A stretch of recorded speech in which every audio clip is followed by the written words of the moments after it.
Refresh your pages.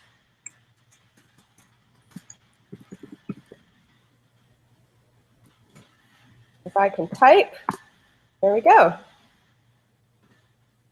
Hey all, happy Friday. My name is Emily and I'm the community manager here at 2 Diabetes, working with Diabetes Hands Foundation.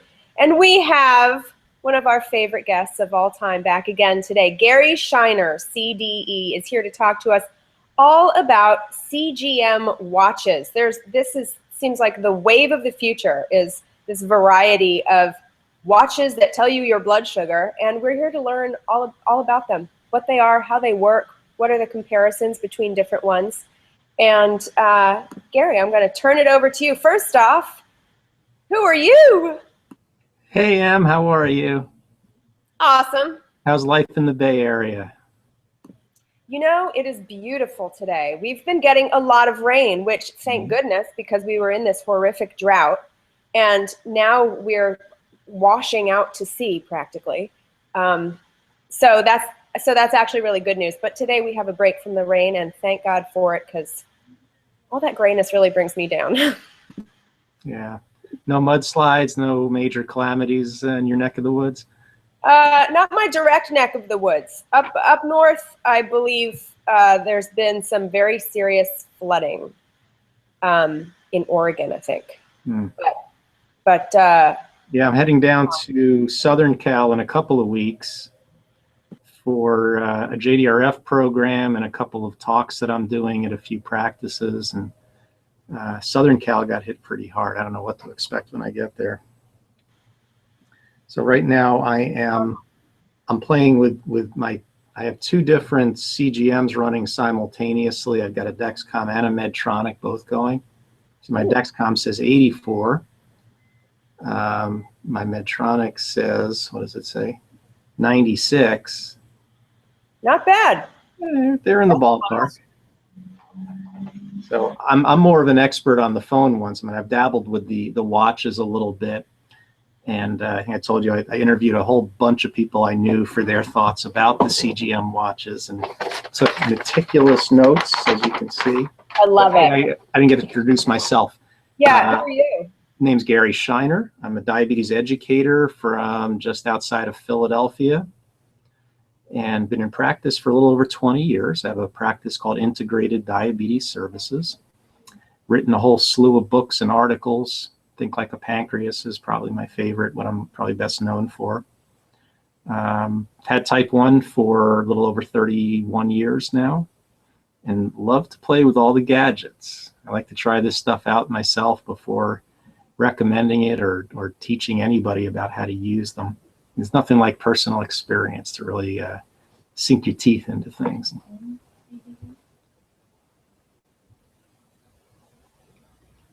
Sorry.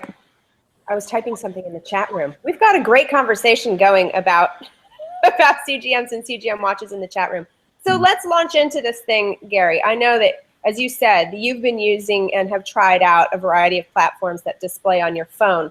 And I think that actually relates to the watches in some way as well. So let's just launch into what you've learned in preparing for this talk about this new wave of watches and phones that tell you your blood sugar.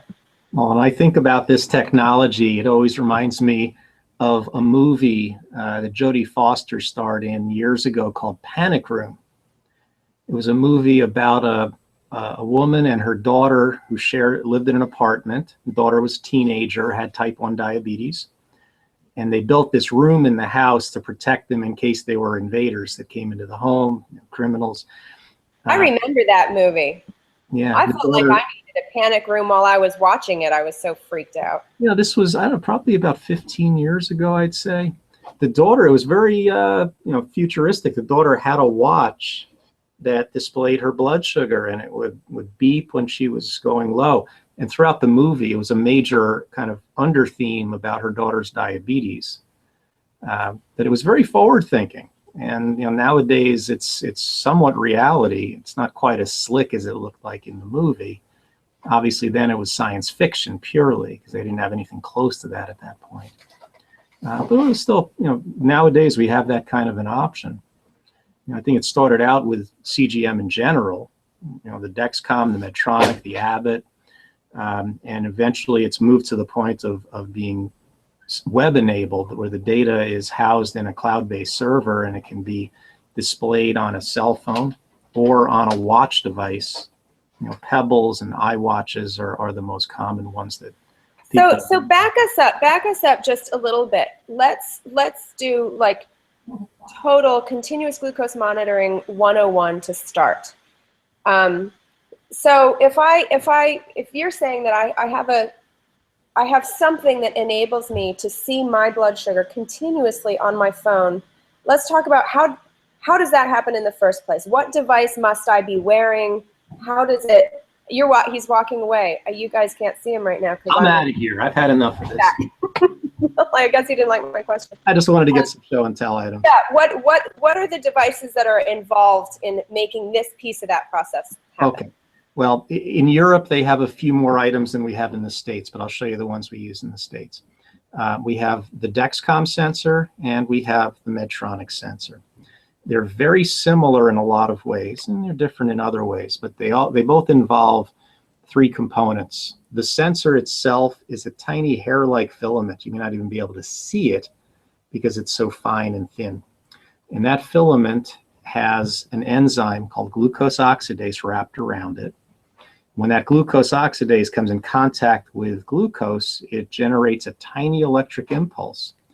That impulse is picked up by a transmitter that's attached to the sensor, and it transmits a signal. Now, in Dexcom's case, they have some transmitters that send radio signals. Their newest one sends a Bluetooth signal. The radio signal is picked up by a handheld device that displays your data. The Bluetooth signal is picked up directly by your cell phone. And there's an app on the phone that will display the data. Now, Medtronic only sends a radio signal.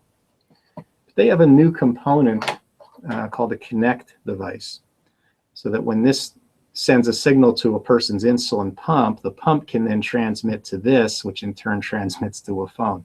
So you got multiple steps along the way.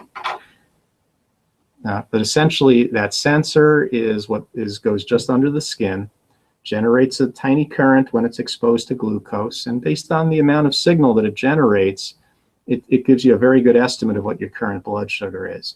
There's a little bit of what we call lag time with these systems, though. So if you think of like if you're on a roller coaster and it's going up, the chain is lifting it up the track, your actual blood sugar is the front car. That's the current value. The CGM is the back car. It lags a little bit behind. So when it's going up, the sensor lags a little bit behind what the actual blood sugar is. It doesn't read quite as high. And when you're dropping, that lead car is ahead. It's going to read a little bit lower than what the back car does. So that's lag time contributes to a little bit of the inaccuracy in the systems. But in general, they run roughly 10 to 15% off from what an actual finger stick would show. The Dexcom accuracy is generally a little bit better than the Medtronic accuracy is, but the gap is closing. They're getting better all the time. They all require some form of calibration by way of doing finger sticks and entering the reading into the CGM system. It's just a few button presses to put that information in. A couple times a day you calibrate to make sure the system is running accurately.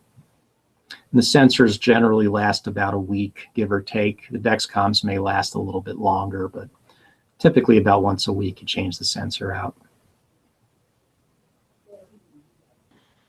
So I wear a Dexcom, and in the chat room we have people saying, "Show us your CGMs." So now we're all doing our own little show us your CGM campaign, except that they can only see the two of us.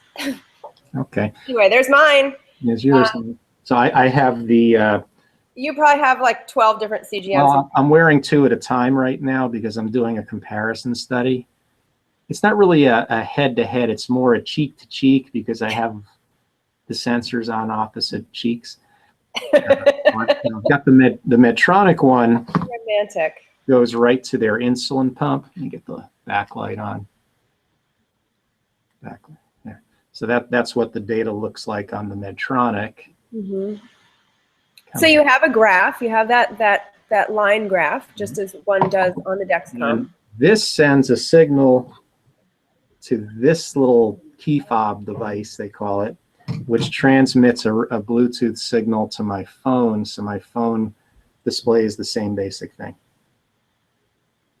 Wow, and it looks to me like it's easier to read on the phone. Is that true? Yeah.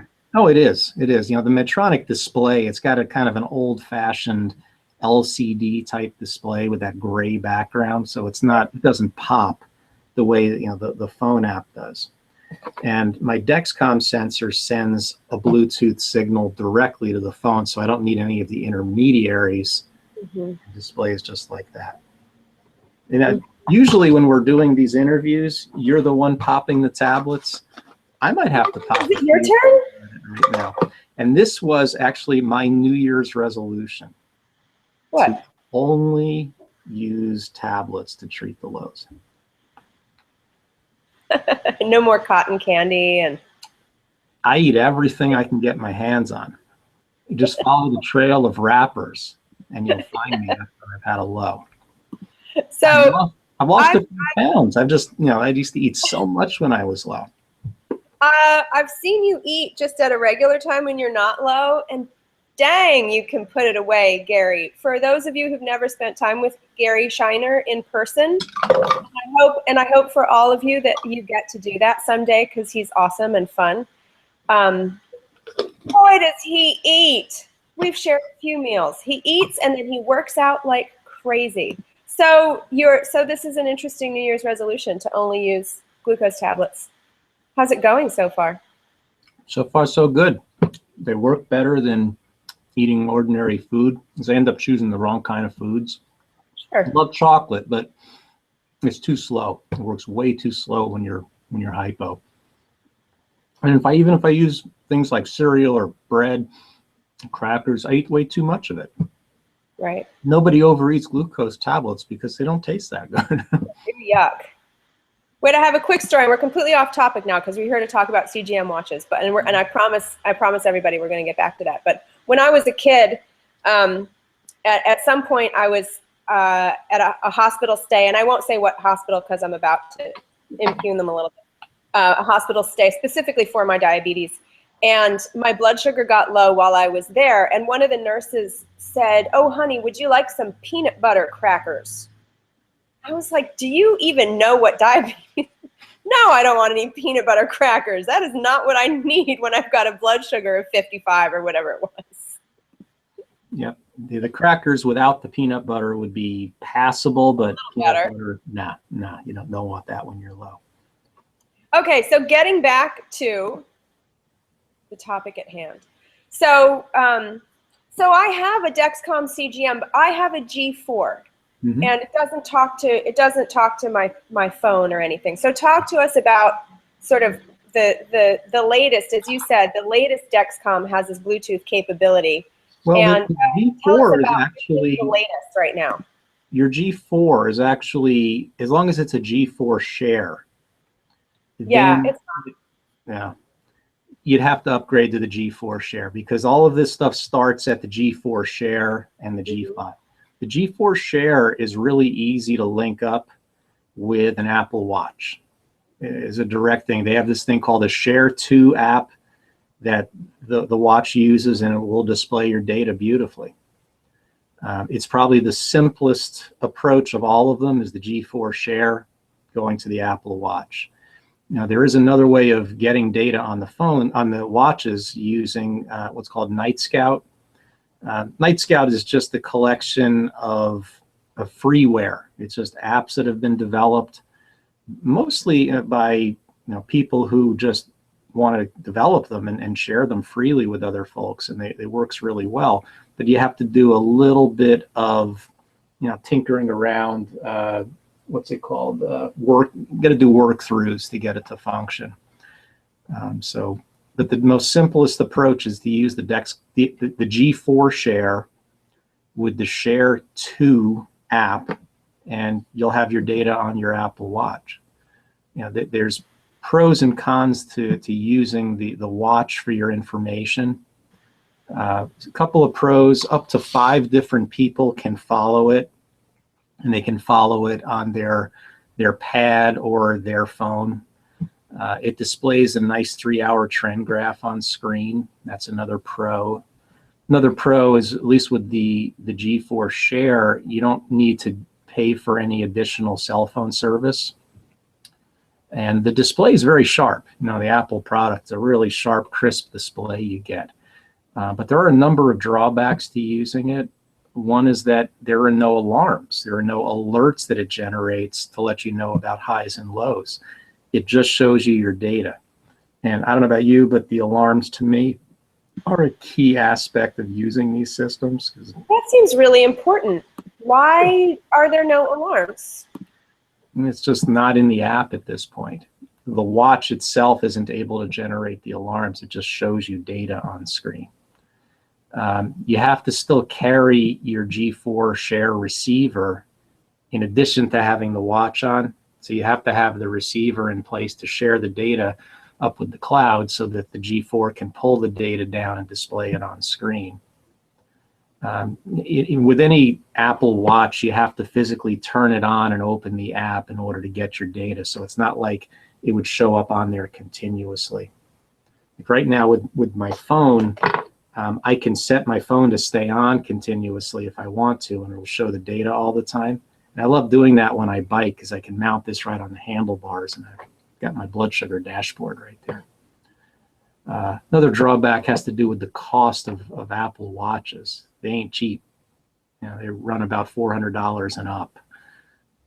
And if you were going to use the G4 Share, there's no additional data plan involved.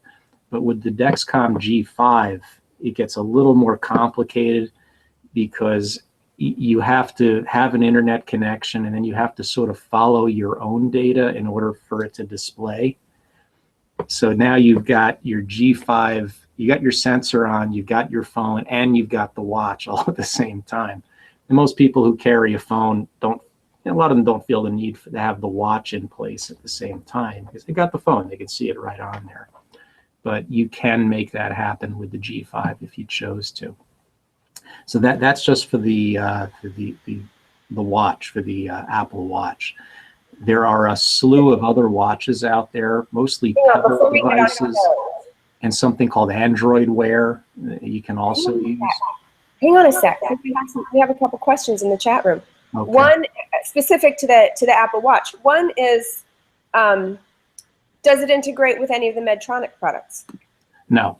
Now here's what I've learned about the Medtronic products. Now right now we have the Connect thing, and what the Connect does is it actually pushes data into Medtronic's CareLink program all the time, so that even if you hadn't gone and downloaded your pump to CareLink, the data will be there because this made it happen.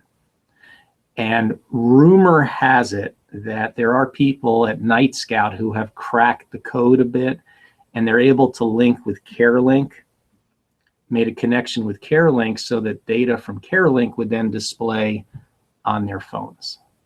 So it's a workaround of a workaround, so to speak. Right. So you mentioned Night Scout. There is no Medtronic link to a watch. You mentioned Night Scout, and there's a little bit of conversation about Night Scout right now in the chat room. We have someone in the chat room who is using Night Scout. Mm-hmm. Can you, before we go on to some of the other watches that are available, can you talk a little bit more about what Night Scout is, how it works, how a person accesses it? Is it a machine? Is it a program? Do you have to be able to hack into your insulin pump to use it? Night Scout it's a combination of software and a little bit of hardware. The original Night Scout plugged the Dexcom G4 into a cell phone, but now with the G4 Share, we don't need that anymore. So it's not really a hardware. So it's just the software that the watches use in order to draw the data from the cloud and display it. It's freeware stuff but it's also not supported like the Apple Watch is and the Share 2 app. The Share 2 app is an FDA approved item that works with the Apple Watch. All the Night Scout stuff is not FDA approved or monitored, which isn't necessarily a bad thing. It allows it to come to market a lot easier. But at the same time, it's not like there's a number you can call for customer support on this stuff. So any Android-based watch will work with the Night Scout platform. So the Pebble, there's one called a Pebble Time, there's a Pebble Steel, and any Android Wear device will work with it. And from what I understand, I haven't used these personally, but from what I've seen and learned about, there's a watch face called Spark that's very popular. It seems to have the nicest display of the glucose data. But with these, there's also some pros and cons associated with the Night Scout platform and the Pebble devices. On the plus side, these things can be set to always be on. So anytime you look at your watch, it's there. There are options for it to generate messages for you. It can also give you alerts, vibrate alerts, to let you know when you're running high and low. And price-wise, it's pretty good. About $100 is where these things start in terms of the pricing. Obviously, the more expensive ones, you have better features and so on. The drawbacks is they all require some kind of a data plan, and the display isn't quite as sharp as the Apple Watches are. I call them their fuzzy displays. They're not quite as crisp as what you get with the Apple stuff. And there's always the kind of the software workarounds you have to do with Night Scout. It helps to have somebody who is in IT or who has a teenager that can walk you through the process and help you with it. That goes on your qualifications. I'm a teenager. It's like, I'm a teenager. My teenagers taught me how to use Skype, and I use Skype constantly now. That's a lot of our client consults we do through video chat, and we use Skype, we use FaceTime, we use Google Hangouts. You taught me Google Hangouts. Actually. I was just gonna say, who taught you Google Hangouts? Yeah, we just did our first patient appointment through Google Hangouts, so works nicely, and the price is right. The price is right, and I just have to say, and I know looking at me, it's really hard to tell, but I am not a teenager. You just look like you just play one on TV, and you are like the IT person with your group now, aren't you? You told me that, which is pretty ridiculous. Which is scary to say. Not a great IT person. So getting back is that to your title? Speaking of being a great IT person, we can both talk at the time, but I control the camera. Yeah. Speaking of not being a great IT person, let's get back to looking at our blood sugar on our watches. And so what are the other? So you talked about the Dexcom system communicating with an Apple Watch. What are some other setups that people are using? The other systems are using the Night Scout platform, the apps through Night Scout to display on the Pebble, Pebble Time, Pebble Steel, or an Android Wear type of a watch. Now, those, again, require some software workarounds to make them function properly. But the Pebble and the Android devices will alert you. They're set up so that they do provide vibration alerts for highs and lows, as opposed to the Apple Watch, which just displays your data. And it's not going to alarm for various things. It's just going to give you a display. So you've talked to, as you said, you've talked to some people who've used all of these, the variety of systems that are available. And I know that you've already talked about some of the pros and cons that they express. But in terms of, did you get to talk to folks about just the amount of work? Like, if you use one of these systems, is it easy to set up? Does it require fixing and tinkering? Does it require a lot of user input? A lot of us are used to just like, we test our blood sugar on a glucometer and we know how to do that. And it's inconvenient, but it's simple and we understand it. And we're getting to a level of technology, I think, in our glucose monitoring where there's a lot more potential error because it's so much higher tech, right? Can you talk about that piece? I found it fascinating the way people are using these devices. There were as many, and I talked to some people who are real leaders in the diabetes field who have type 1 themselves. Half of them like using the watches. Half of them don't like using the watches, and for a variety of reasons. But having the watch on, for many of them, was too much information. It was too in their face all the time. And they preferred to just be able to access it on their phone or with the handheld like you use when they want to see what their blood sugar is. And those devices will also alert them. They felt that just all the time being shown, my sugar's this, I'm doing this, it's this, I'm doing. They said that it was a bit overwhelming, and they just felt more comfortable emotionally not having it in their face all the time. So for a lot of people, having it display on a receiver, a pump, a phone, where it's not constantly staring at you like a watch does when it's on all the time. A lot of people prefer that. There was a lot of interest. The Pebble system has some nice advantages to it because of the alerts and alarms the vibratory alarms that it can generate. So that one is pretty popular, and cost-wise, it's a fairly low-cost one to get involved with. I suppose if you're going to use an Apple Watch for other things anyway, yeah, sure, go for it. But if you're just dabbling and want to see what this is like, the Pebble would be a good place to start. And then you can go online and look up Night Scout and see which platform you would need for the specific device you're using, or which app you would install to get that running. But again, you have to have a minimum of the G4 share because it does have to beam the data up to a cloud-based server. If you have the G4, you would need to upgrade because the G4 by itself just won't cut it. Right. So question and you kind of just answered this, but I want to make sure that we fully clarify this because this was a question in the chat room. If you have a G4 share or a G5 Dexcom, does the sensor send the data directly to the cloud, or do you still need a transmitter in between? You still need the receiver, not with the G5. Sorry, receiver is what I meant. Well, with the G5, your phone is the transmitter, or sends the data up. With the G4, the receiver, the G4 share, it's the receiver that sends the data up. But just having the sensor on, it's not going to show up on your watch. You need an intermediary. Yeah. So, Medtronic is moving in that direction.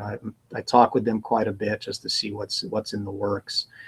This little Connect device, when they came out with it, we thought, oh, it just goes on your key ring. But then I realized this has to be within a few feet of you all the time to transmit to your phone. And if it's on your key ring, that means your keys have to be with you all the time. Now, if you only have one or two keys, it's no big deal, but I'm like a dungeon master. I've got a gazillion keys in this big ring, and I don't want to be dragging it to the bathroom and the exercise space and all this with me. So I don't know, they could have made it a lot easier. And what they're considering, a lot of people do now, since it links with the pump, is they just stick some Velcro on here and stick it on their pump and wear it on the pump constantly. Because it has to be within a few feet of the pump to pick up the signal that the pump transmits to send the data up to the cloud-based server. And as far as the sensors go, I've been wearing both for about 6 weeks now, and most people who know me, know that I try to be fair with these things. And for a long time, I've been strongly in favor of Dexcom's sensor. What I found from an accuracy standpoint is Medtronic's come a long way. Apparently, they've made changes in their manufacturing processes and so on. They've made improvements, and I'd say if I had to look at all the data points I've collected, I'd say it's fairly even. Half the time the Medtronic is closer to the finger stick, half the time the Dexcom's closer. But, there's always a but. When the Medtronic is off, it's way off. When the Dexcom is off, it's a little off. So, there's still some issues there. So I'll calculate all this stuff and post it in our blog in a few weeks. so everyone can see how the data all breaks down. But Medtronic has gotten better. I mean, I'm not seeing the same issues, especially when you start the sensor up. It used to take days to get in line. Now it gets in line pretty quickly. There's not as many glitches up front with getting the sensor to function correctly. So it's improved. I think they've narrowed the gap a bit.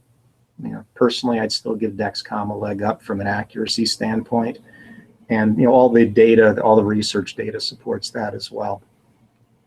I did find one big difference, though, in getting these things to perform well is the calibrations. I had a meter. It was an older generation meter I was using because I ran out of my normal strips. And those older meters just don't perform as well. I mean, I could do 3 readings in a row and they'll be 40, 50 points off from each other.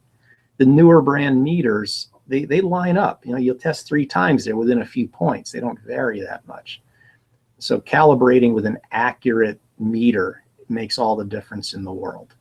You know, the newer model meters like the Vario from LifeScan, the Contour Next from Bayer, which is now Panasonic, which is now Essentia. You heard about that? Bayer was purchased by Panasonic. Yeah. I used to have a Panasonic. I posted it on 2 Diabetes. It seems kind of crazy. Yeah.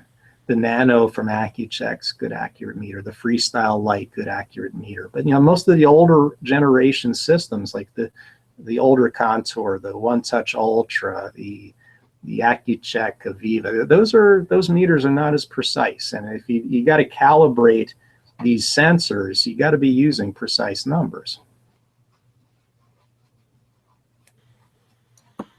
Some more questions in the chat room. And suddenly I'm echoing on your end. You want to put your air traffic controller headphones back on? Because we only need to hear me. Oh, there, that's better. There, thank you. Okay, so next question in the chat room is from Joe Ellen, who's asking, does the Pebble Watch require an Android phone, or can you send CGM data directly to the Pebble from the G5? From the G5, you need the phone. You need the internet connection to get the data up there. It's still required. And for the first piece, does a Pebble Watch require an Android phone? I'm not sure if the crux of that question is whether it needs to be an iPhone or an Android phone. But does the Pebble require an Android? I don't know if it's phone specific. No, I'm not sure. Yeah, I haven't used the Pebble Watch myself. I played around with the Apple Watch a little bit. You know, there's a lot of emphasis and discussion surrounding how to display your data. There's very little emphasis, though, on what we do with it. And I don't think it matters. You could take this data and put it in Times Square on the big billboard that goes around the buildings. You know what I'm talking about? And if you don't know what to do with that information, it doesn't help anything. So I think it's much more important for everyone to start thinking more about how we use the information that the CGMs display, whether it's on a pump or a receiver or a phone or a watch. It's what we do with the information that really matters. And I think that warrants a lot more discussion, even than, you know, considering how fancy the characters look and how bright they are on screen and things like that. You know, for example, a lot of people really don't know how to respond to, or how to adjust for blood sugars that are rising and falling. We see it happening all the time, but there's no strict guidelines or effective guidelines on what to do when you're rising or falling. Now, we teach our clients that anyone who's on rapid-acting insulin for meals and for correction doses, that they do need to make adjustments to those doses depending on what direction they're going. Because if you are stable, you're not going to need the same amount of insulin as if you're rising at the time or falling at the time. So we come up with some algorithms for them and try to simplify it as much as possible. Like in my own case, just because of the way my insulin sensitivity works, if I've got an up arrow on screen or I'm rising pretty modestly, then I add an extra half a unit to whatever I'm taking. And I add a full unit if I'm rising very fast. But that's me. You know, everyone's needs are going to be a little bit unique. And we do the opposite if it's dropping, where we make a flat dosage adjustment.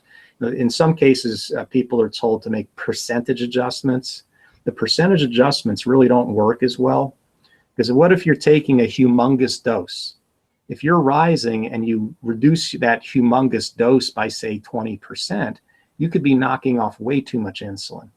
If you're taking a small dose, you might not be adjusting by enough, but making an adjustment by a fixed amount helps to offset the anticipated rise or fall you're going to see over the next hour or so. So that's why we recommend a flat dosage adjustment in units for rising and falling sugars. And then there's the whole issue of the highs and the lows. And the term sugar surfing has been thrown around a lot. That's a neat concept. A colleague of mine in Texas is a pediatrician who wrote a book called Sugar Surfing. It's a neat book. And the whole idea, the analogy I use is bumper bowling. It's the same concept, though. You're trying to stay between the lines as much as possible. And you're sort of, you're surfing or you're bumping off the bumpers trying to stay on the alley. The idea is when you hit those high alerts and when you hit those low alerts, you act and do something to keep yourself closer to the middle of the alley. And that's helps with overall blood sugar control. But a lot of us get those high and low alerts and blow them off. And if we don't act on them and do the right, make the right choices at that time, it doesn't do a whole lot of good. So we have to utilize those alerts intelligently and consistently. That's what they're there for. Right. It's information to be used. So do you think between the variety of platforms that we've talked about that enable us to see the data, do you think that that some have better, more useful displays and capabilities than others in terms of being able to use the information to make good decisions? Yeah, I mean, the display, it's obviously helpful if it shows you a trend pattern for the last couple of hours. It allows you to see, how much of a rise is currently taking place. To me, the arrows, the arrows are nice, but they're not essential. If your glucose is going like this, you're rising. You don't need arrows to tell you that. If it's going like this, you're dropping. You don't really need arrows to tell you that. But for some people, the arrow, they think more in terms of a symbol rather than a graph, and the arrows are better to look at. But yeah, let's see, the Apple Watch that displays the last 3 hours on screen. That's nice. The Pebble, we can get 40 minutes or so. It's okay. It's not quite as much information. I like to see at least the last couple of hours to have an idea where things are headed. And obviously, being alerted of highs and lows is very, very important. Just being able to, you have to know that you're high or low. And honestly, this was my original issue with the Medtronic pump and sensor, is that the pumps didn't, at least early on, they weren't loud or robust enough to let people know when they were high or low. Now they're integrating automation where the pump will automatically do things.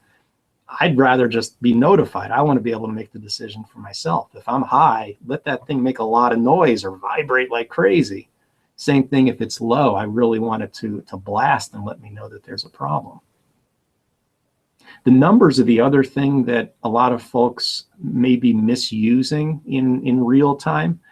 I think the last data that came from the T1D exchange showed that more than 80% of CGM users actively use those numbers for dosing purposes, the numbers on the CGM, which is actually okay. I mean, people aren't really hurting themselves that way. So what I teach people is that it's okay to use the numbers as long as they're trustworthy. And there are times when they're not trustworthy.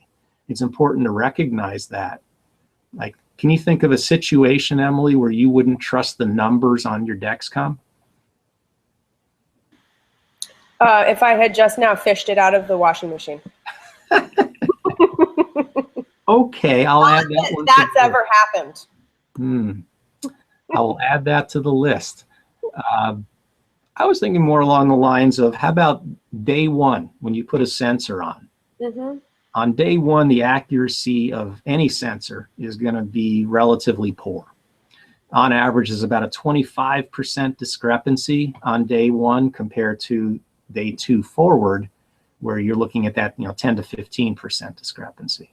So I always recommend the day you put a sensor on, plan on doing finger sticks for the remainder of that day, so you don't get yourself into trouble. Also, when you're recovering from a low, sensors take a long time to recover. Even if your blood sugar has come up 10 minutes after you ate your tablets, the sensor's still running low because it takes longer to recover from that hypo than your blood sugar actually does. If you're looking at your sensor and saying, I'm still low, and you keep feeding yourself, you're going to wind up excessively high. If your calibrations have been off, that's another time just to not use your numbers. If your last calibration was like more than 20% off, you ought to wait until you have a few calibrations that match up better before trusting the system. Acetaminophen affects both systems. It's more so with Dexcom, but if you take anything with acetaminophen in it, you can't trust your Dexcom or your Medtronic really for the next 4 to 6 hours. The systems will jack the blood sugar up to 400 plus and not budge, just because they think it's that high because of the acetaminophen that's in the bloodstream.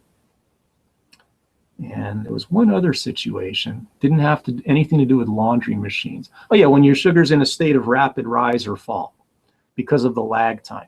If you're rising very quickly at a meal, it's better to do a finger stick because your blood sugar is likely to be quite a bit higher than the sensor's showing. And if you're dropping fast, same thing. Do a finger stick because you're probably a fair amount lower than what the sensor's showing.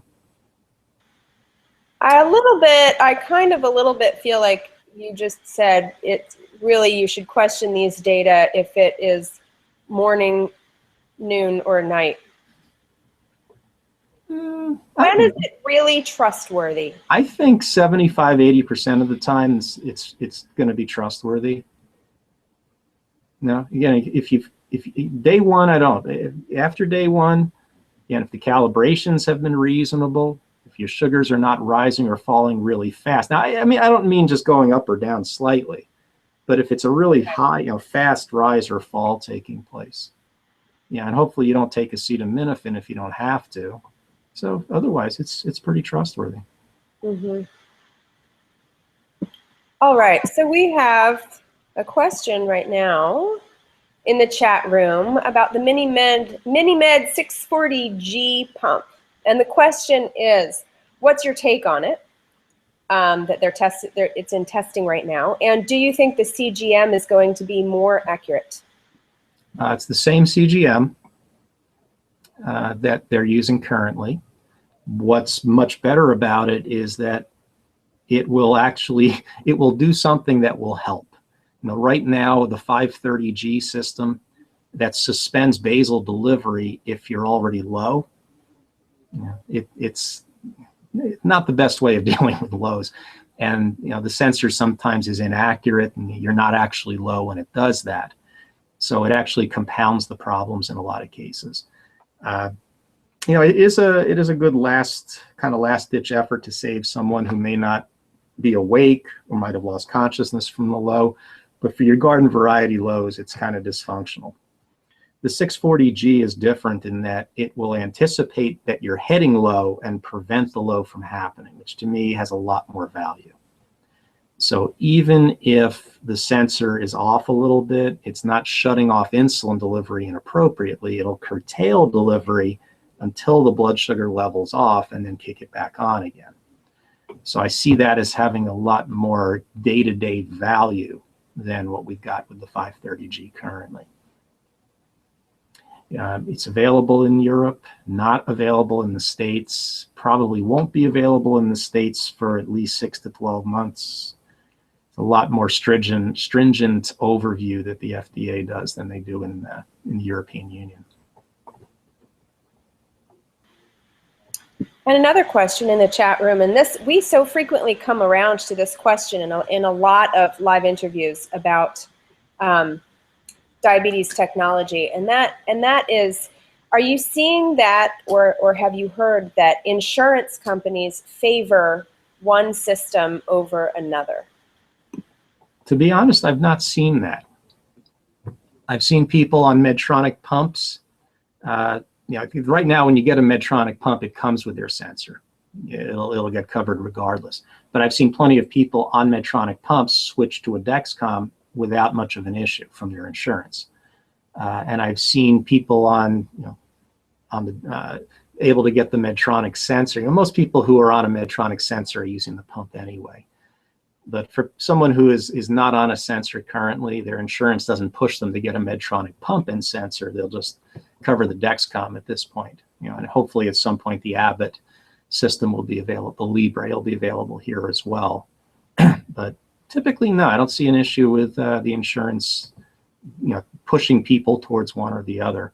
Price-wise, they're actually similar when you break it out on a per-day cost, as far as how long the sensors last, how long the transmitters last. When you look at it on a per-day cost, they're pretty close. Nice. And I want to talk a little bit about the sharing capabilities. The fact that with all of these at this point, there are ways to share your data with other people, loved ones and folks who want to know what your blood sugar is. And I know a lot of people who are doing this and love this capability. And I'm gonna represent the folks who are critical of this capability and confess that I'm one of them. And the reason is that my fear in sharing my data with loved ones is that if we are apart and I'm having a problem with my blood sugar, they can know about it, but they're not able to do anything about it. And so I fear that it would be nothing but a source of panic for them. And I know that there are arguments, I know that there are good sound arguments against this, but can you talk a little bit about that feature? Well, you're not alone. Most adults prefer, at least the ones that I've worked with, prefer not to share their data with anyone. It's beneficial for people who might be home alone when a spouse is traveling, whether it's the spouse traveling or the person who's at home. It can be beneficial. It's certainly beneficial for youth, with parents who want to be able to track if there's an issue with their child. I think that's really who it's intended for. So when they designed the feature, it was designed around that need of a mom or dad who wants to track their child's blood sugar if they're at school or at a sleepover and be alerted if there's a problem. And the way the Share app is set up is the follower doesn't have to be looking at it constantly. It'll actually alert them, for example, if their child's blood sugar is below 80 for more than half an hour. It can be set to alert them in that kind of a case. So it can be customized in that sense. So I think it has some populations, it is very popular. Other populations, it's not. And that's the beauty of it. It's there if you want it. It's not there if you don't want it. So I think it meets everyone's needs pretty well. I mean, I don't share mine personally. I think it would lead to a lot of false assumptions and accusations and who knows what else. I don't know. So what did you have for lunch? Yeah. Yeah, that would be unnecessary angst. There is in the chat room right now, we have the fantastic Melissa Lee, who just alluded in the chat room to a story of hers that I have heard that involved, she shares her data with her husband, and at some point he was very concerned because he saw that she was low for an extended period of time, and it was nighttime and she was traveling. And so he was able to call the hotel where he knew she was staying and actually have somebody go and knock on her door and physically make sure that she was okay. And this is a case in which I certainly see the utility of the Share. And that's the one argument that has made me think, yeah, maybe that is a good idea, even if you're an adult and you're used to taking care of these issues on your own by yourself without anybody else there helping. So that there is a good story. So that addresses your point about what can they do about it. Right. Yeah, sometimes they can do something. But I also have some parents who are concerned about highs. If their child's blood sugar is very high and hasn't responded, hasn't come down for a while, they might be concerned that there's a problem with their pump or that they're sick or something else is going on, and then they would call the school and intervene somehow. Of course, the kids love that. They love when their parents are monitoring their every movement. Yeah, that's an interesting thing. I think it's a really interesting topic. What it's like to have diabetes as a young person today, because it's so different than it was when I was growing up with diabetes. And not only did my parents not know what my blood sugar was, but I didn't know what my blood sugar was. We barely had any way to check our blood sugar at that time.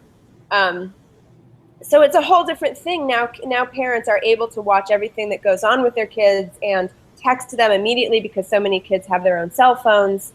And it's an entirely different experience at this point than it was when I was growing up. Gary, remind us all how old you were when you were diagnosed, because I think you were not a child. I was 18. Yeah.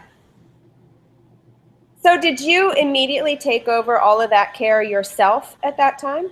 Yeah, my parents didn't really get involved with it other than schlepping me to my various doctor's appointments and going to the pharmacy for all of my syringes and whatnot.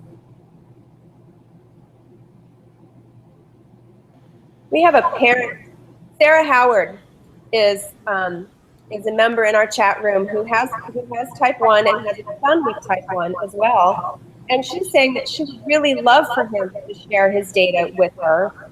But he's 11 and he's very resistant to doing so. And she wonders if you have any suggestions for how to talk to him about it. Well, I guess it depends how old the child is. You know, if he's college age, something like that, and he's got to have some degree of privacy.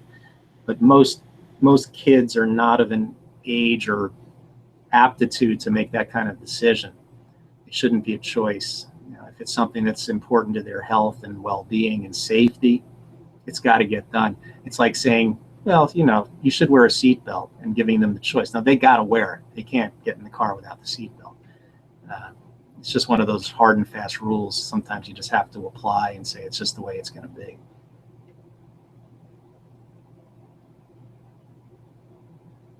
That's interesting. In the chat room, I'm echoing again. Do whatever you did that last time that fixed it. I didn't do anything. You didn't do anything? No. It just went away. You're pulling my leg. You did. Not echoing to me. But Melissa, hi, I miss you. Wait, wave again. Did that get rid of the echo? Yeah, you waving to Melissa got rid of the echo. Wow. Fantastic. She has powers. So in the chat room, folks are talking about the concept of helicopter parents and helicopter parenting now as it relates to raising kids with diabetes. And as we were saying, this is like a whole new thing. This is going to be a whole new area of therapy for people is helicopter parenting and raising kids with diabetes. Do you currently have any patients who struggle with these kinds of issues? Absolutely. Yeah. And sometimes it reaches opposite extremes. A parent who is just overly obsessive, and it can be very damaging. It can really mess up family dynamics and relationships. You have to, I guess, take it with a bit of a grain of salt and assume things are going to go up and down at times. It's just you need to deal with serious emergencies, and that's really what that share feature is designed for. You know, if a parent is calling the school because their child's blood sugar went up a little bit after lunch, that's just not appropriate. So you have to know kind of where to draw the line and when to get involved.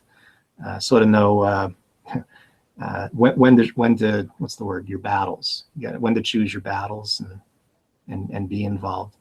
That's why it helps to work with a diabetes educator, someone who deals with it quite a bit and can offer some insight about what is reasonable and what's unreasonable. Because otherwise, who knows? Parents, it's like parenting in general. No one gets a book on how to parent. You just got to kind of figure it out on your own as you go. But when you interact with others and you see how they do things and kind of get a sense for what's really helpful and what could be hurtful.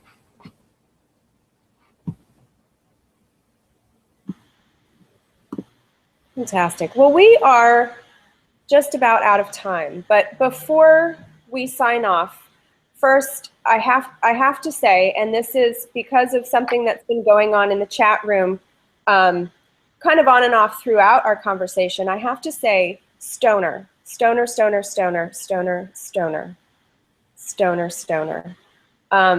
We have a member whose name is Stoner, and she has asked several questions, which I have passed along to you during this chat. And I haven't used her name, and she accused me of not wanting to say Stoner live on TV. So there, I did it. Stoner is using the Night Scout system and swears by it, is really loving it. And so before we sign off, I just want, as a final question to you, I wondered, are you currently working with any folks who are using the Night Scout system? And briefly, it's unfortunate to ask it briefly. If so, what's their feedback about it? Feedback's overwhelmingly positive, and it doesn't cost much in terms of money to get started using it. A little bit of work just getting the software all functioning properly. Very little downside, I think, to using it. So if you set it up, try it, and find, hey, I love this, and great. If you set it up and you find, hey, this is just a pain in the neck, I don't want to use this, and you don't use it. It's not like you have to pay $12,000 to set the whole thing up. Some people love having that quick, immediate, constant access to their information. Others, it's a little bit much. So I'll show you what my sensor stuff looks like right now. All right, so here's my Medtronic 3-hour trend graph. So it came down. I did my tablets, and it's back up. And let's see what my Dexcom is showing. Very similar. The pattern, the graph patterns look almost identical. So they're running pretty parallel to each other now. We work with a lot of people who use CGM and want to make better, get better functionality out of it. There's so much we can learn. Now we can take somebody's CGM graph, data downloads, and learn a lot of things about what is working and what's not, and make adjustments to fine tune. So if anybody is looking for some kind of guidance on how to fine tune their program a bit, they should get in touch with our office. We're running a special this month. It's for our existing clients. It's $99 for a diabetes tune-up. So if they're an existing client, if it's a new client, it's a little different, but it's a pretty good deal. It's a fantastic deal, and I know from experience that a diabetes tune-up with you is a really good thing. Gary, thank you so much for your time today. This was great, and we had a fantastic turnout in the chat room and a lot of really lively conversation as we were going along. And so thank you for your time and your knowledge. My pleasure, Em. Have a great weekend. Try to stay dry. I will. Bye.